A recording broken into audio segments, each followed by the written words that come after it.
नमस्कार, मैं हूं दीपाली राणा। आप देख रहे हैं कमोडिटी कॉल। कमोडिटी बाजार के प्राइस एक्शन पर तो नजरें होंगी ही, साथ ही स्ट्रैटेजीज पर भी करेंगे फोकस। लेकिन बात करेंगे स्पेशली टर्मरिक की, क्योंकि हल्दी से किसानों का जो रुझान है वो घटने लगा है। आईसीआरआर की रिपोर्ट के मुताबिक बीते 3 सालों से किसान धीरे धीरे हल्दी से दूरी बढ़ा रहे हैं। ये तब है जब सरकार ने अभी कुछ दिनों पहले ही नेशनल टर्मरिक बोर्ड को बनाया है। तो क्या हल्दी से बढ़ती किसानों की दूरी बेहतर होती हुई दिखाई देगी? इसके पीछे क्या कारण है? कारोबार, इंडस्ट्री, किसानों पर इसका कितना असर पड़ेगा? इन सब मुद्दों पर बातचीत करते हैं। NCDEX turmeric product advisory committee के मेंबर पूनम चंद गुप्ता और प्रोप्राइटर टेक्निकल के अखिलेश जैन भी हमारे साथ बने हुए हैं।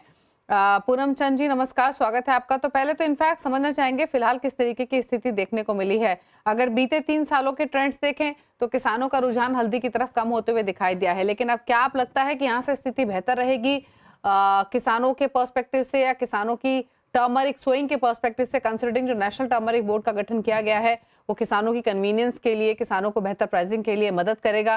कैसे देखते हैं आप फिलहाल की स्थिति? नमस्कार दीपावली जी। ये जो बोर्ड गठन हुआ है इससे हमारे किसानों को बहुत ज्यादा फायदा होगा, क्योंकि इसमें सबसे बड़ी नए नए वेराइटीज जो आ रही है जिसमें हाई कर्क्यूमिन रहता है, वो जो क्वालिटी डेवलप करने से जो किसानों को मतलब पूरी मेहनत करने के बाद भी जो दाम सही नहीं मिल रहे थे, वो अब अगर प्रॉपर कर्क्यूमिन आ गया तो उसमें काफी उसमें रेट जो भाव रहेंगे काफी अच्छे मिलेंगे। और उससे किसानों को अभी तक दूरी बनाई हुई थी वो मतलब वापस किसानों का हल्दी में प्रोडक्शन के लिए इंटरेस्ट बढ़ जाएगा। और अभी आज हमारे निजामाबाद मार्केट में 150 बोरी नया माल आया था, परंतु मतलब क्वालिटी अभी उतनी अच्छी आई नहीं है। 121 रुपए के भाव में बिकी है, जिसमें 6 से 7 किलो का मॉइस्चर है। ओके, तो क्वालिटी को लेकर थोड़ी सी चिंता है, लेकिन ओवरऑल अवेलेबिलिटी टर्मरिक की कैसी दिखाई दे रही है? क्योंकि good to excellent crop conditions की बातचीत हो रही थी, सोइंग एक्टिविटी बढ़ती हुई दिखाई दी है। किस तरीके की फिलहाल स्थिति दिखाई दे रही है? नहीं, अभी स्टार्टिंग में जो 5-10 दिन है वो थोड़ा अर्ली मतलब हार्वेस्टिंग का माल रहता है, उसमें कहीं ना कहीं इसमें डैमेज पना रहता है। आशा है कि फरवरी फर्स्ट वीक से क्वालिटी भी काफी अच्छी आना शुरू हो जाएगी और क्वांटिटी भी आना शुरू हो जाएगी। ओके, और अभी डेली टर्मरिक अराइवल्स किस तरीके के हैं?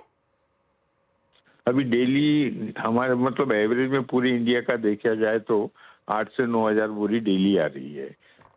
रोड, सांगली, निजाम, हाँ जी। ओके, अच्छा, एक चीज और क्विकली पूनम चंद जी, अगर हम महाराष्ट्र, तेलंगाना, आंध्र प्रदेश की स्पेशली बात करें तो जो एक्रिएज है, रिपोर्ट्स थी कि वो 30 से 35% हायर है। कैसे देखते हैं आप? किस तरीके की स्थिति दिख रही है अगर महाराष्ट्र, तेलंगाना और आंध्र प्रदेश की प्रिसाइसली बात करें? अभी मतलब डैमेज जरूर हुआ है, परंतु 30 से 35% नहीं, करीबन 15-20% का इफेक्ट जरूर आएगा इसमें। और वो क्या है, 10% तो हर साल नॉर्मल आता ही है, 10% एक्स्ट्रा आ रहा है। उसकी सोइंग भी ज्यादा हुई थी तो विशेष असर नहीं पड़ेगा इस पे। ओके, और फिलहाल डिमांड कैसी दिखाई दे रही है डोमेस्टिक मार्केट्स में? डिमांड अभी तो काफी कम है, परंतु डे बाय डे इसमें जो हर जगह सर्दी वगैरह काफी पड़ रही है, डे बाय डे डिमांड इसकी बढ़ती जाएगी। और आगे फरवरी महीने में से तो एक्सपोर्ट की भी डिमांड अच्छी निकल जाएगी। तो ज्यादा मंदी की भी आशा नहीं है, मतलब 1000 रुपए कभी भी टूट सकते हैं इसमें। ओके, मौजूदा स्तरों से 1000 रुपए भाव नीचे आ सकते हैं क्या? बस वही मैक्सिमम डाउन साइड आप देख रहे हैं पूनम चंद जी? क्योंकि आशंका तो यही थी कि जो नई क्रॉप मकर संक्रांति के बाद आना शुरू होगी उसके बाद मार्केट के ट्रेंड्स फर्दर क्लियरली दिखाई देंगे, लेकिन जैसे आपने मेंशन किया 1000 रुपए मान के चलें कि मौजूदा भाव से सिर्फ मैक्सिमम 1000 रुपए तक की डाउन साइड दिख रही है फिलहाल की स्थिति में? हाँ, अभी क्योंकि सामने इस साल ये पिछले 3-4 महीनों में काफी कुछ डोमेस्टिक डिमांड काफी कुछ कम रही है। अब धीरे धीरे जो डोमेस्टिक डिमांड है वो भी बढ़ना शुरू हो जाएगी। हर सेंटर में मतलब लेवाली भी आती रहेंगी, इसलिए। और पाउडर मिलों के पास भी जो जनवरी तक के माल काफी थे, वो पाउडर मिलों का भी मतलब बाइंग बाजार में आ सकती है। पूरा सिचुएशन देखते हुए लगता है अभी तुरंत में ज्यादा मंदी नहीं आएगी ज्यादा। ओके, एक लास्ट क्वेश्चन पूनम चंद जी आपसे। नेशनल टर्मरिक बोर्ड की डिमांड तो काफी समय से इंडस्ट्री कर रही थी, फाइनली उसका फॉर्मेशन हुआ है। क्या ये इकलौता ये मूव सेटिस्फैक्टरी है या अपकमिंग बजट को लेकर भी कुछ एक्सपेक्टेशंस हैं? नहीं, ये इसका भी काफी सेटिस्फैक्टरी तो है ही, परंतु कमिंग बजट में भी ऐसा कोई मतलब हल्दी के ऊपर विशेष विशेष अब चेंजेस आए वैसा दिख नहीं रहा है। ये हल्दी जो बोर्ड बनी है इससे काफी किसानों को भी व्यापारियों को भी काफी संतोष हुआ है और लगता है कि आगे इसी से काफी कुछ फायदा हो जाएगा। फिर नेक्स्ट ईयर जैसा भी मतलब जो प्रॉब्लम्स आएंगे उसको हम हल्दी बोर्ड में भी बरोबर उसको बताते रहेंगे और सामने फॉलो अप भी रहता रहेगा। ओके, चलिए शुक्रिया पूनम चंद जी बातचीत करने के लिए, शो में आने के लिए। तो ये टर्मरिक पर चर्चा हुई, हालांकि भाव आज तो फ्लैट रेट कर रहे हैं। नियर टर्म में हमने प्राइसेस ऊपरी स्तरों से हल्के होते हुए देखे हैं, मौजूदा स्तरों से थोड़ा नीचे प्राइसेस और आ सकते हैं, मैक्सिमम 1000 रुपए तक ये व्यू है टर्मरिक पर। चलिए रुकने इसी के साथ एक ब्रेक के लिए। अखिलेश जैन हमारे साथ बने हुए, लौटेंगे तो उनकी स्ट्रैटेजीज तो लेंगे ही, साथ ही साथ क्विक क्वेश्चंस को भी करेंगे शामिल। जल्द वापस आते हैं।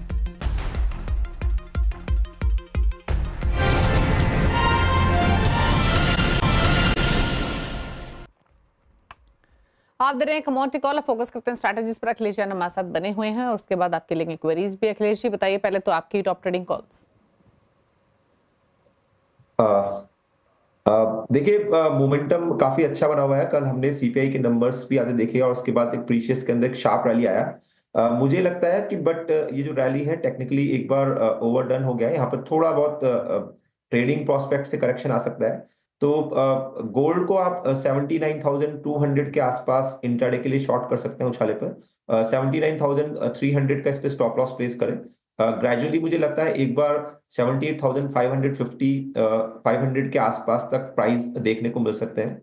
वहीं सिल्वर में आप उसमें भी सेल ऑन राइज रख सकते हैं। एक रेंज में इसमें सेल करें, 93,800 से लेकर 94,500 के बीच में इसमें सेल करना है।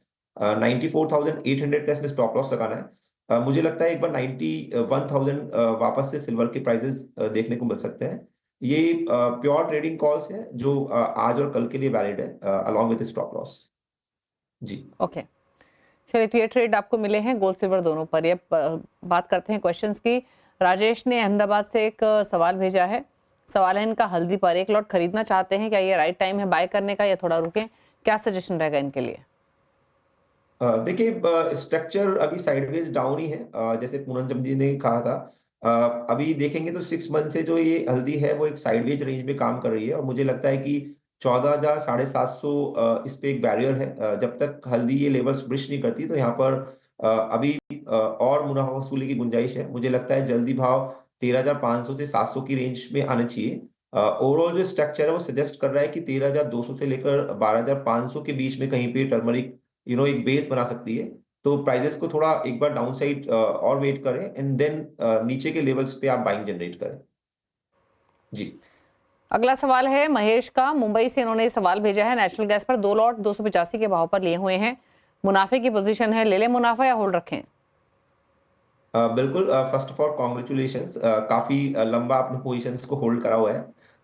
इसमें बिल्कुल थोड़ा बहुत अपसाइड और रिमेनिंग है। आप इस कमोडिटीज में कुछ पार्शियल प्रॉफिट बुकिंग कर सकते हैं एंड कुछ क्वांटिटी का आप एक बार 342 के आसपास स्टॉप लॉस लगा सकते हैं। मुझे लगता है कि एक बार 370 के आसपास तक के भाव इसमें देखने को मिल सकते हैं, वहां पर आप मुनाफा वसूली लें। सचिन कुमार का सवाल है, दिल्ली से लेड पर एक लॉट लिया हुआ है 109 के प्राइस पर, जानना चाहते हैं क्या करें इस पोजीशन में? तो लेड 1 लॉट एट 109। काफी लो वॉल्यूम कॉन्ट्रैक्ट्स हैं। स्पेसिफिकली ऐसा कोई चाल इसमें लग नहीं रहा है। हालांकि मेटल्स का ओवरऑल जो मोमेंटम है वो बुलिश है। इसकी आप एक बार स्टॉप लॉस लगा के इसमें रख सकते हैं, हालांकि ज्यादा अपसाइड नहीं है और इस ट्रेड से एक्चुअली एग्जिट करें तो बेटर है। अगला सवाल सुरेश ने भेजा है राजस्थान से। इनका ग्वार सीड पर सवाल है, 5,000 के भाव पर 2 लॉट लिए हुए हैं ग्वार सीड के। फिलहाल तो इनके भाव से ऊपर ट्रेड कर रहा है ग्वार सीड, क्या करना चाहिए इनको इस पोजीशन में? बिल्कुल, देखिए अच्छा fundamentally as well as technically driven है। रुपया की जो कमजोरी है उसका कहीं ना कहीं इस पे फायदा मिलेगा। आवाक भी अभी थोड़ी कंपेरेटिवली कमजोर है, तो मुझे लगता है कि 5400 का इसमें स्टॉप लॉस इनको रखना चाहिए नेक्स्ट कॉन्ट्रैक्ट के अंदर। यहाँ से प्राइजेस मुझे लगता है फर्दर एक बार रैली कर सकते हैं और अप टू 5700 तक हम भाव देख सकते हैं। तो 54 के स्टॉप लॉस से बनिए। नेक्स्ट कॉन्ट्रैक्ट की बात कर रहा हूँ जी। दीपक यादव ने एक सवाल भेजा है महाराष्ट्र से, इनका भी हल्दी पर सवाल है। 14,000 के भाव पर एक लॉट है, बेच दें या रखें? इसमें स्टॉप लगा सकते हैं आप 13,700 का, और कोई भी अगर उछाला मिलता है अप टू 14,500 600 तक एग्जिट कर लें। अभी इसमें ज्यादा तेजी नहीं लग रही है। 14,700 750 एक कैपिंग लग रही है। उससे पहले मुझे लगता है कि प्राइसेस थोड़ा नीचे आने चाहिए वापस। अमित का सवाल है गुजरात से, जीरे पर 23,000 के भाव पर 2 लॉट खरीदे हुए हैं, जानना चाहते हैं होल्ड करें या निकल जाएं इस पोजीशन से। तो क्या सजेशन जीरे पर 23,000 की बाइंग के हिसाब से? देखिए, जीरा का जो मोमेंटम है पिछले 6 महीने से, मतलब हालांकि कोई भी कमोडिटी हम देखते हैं कि एक जब significant run and then fall करती है तो उसके बाद एक साइडवेज टेरिटरी में चल जाती है। तो मुझे लगता है कि अभी काफी ज्यादा स्क्वीज्ड रहेगा, और 22,800 850 के नीचे अभी इसमें गुंजाइश है नीचे आने की। आप एग्जिट कर सकते हैं। मुझे लगता है वापस से एक बार जो रिसेंट लो जो इसने बनाया था 21,200 300 के आसपास, वहां तक जीरा में आने की संभावना है। तो नीचे के लेवल्स पे बाय करें। हालांकि जो ओवरऑल मोमेंटम है, रेंज है, वो 21,000 से लेकर 26,000 की रेंज में लगता है जी।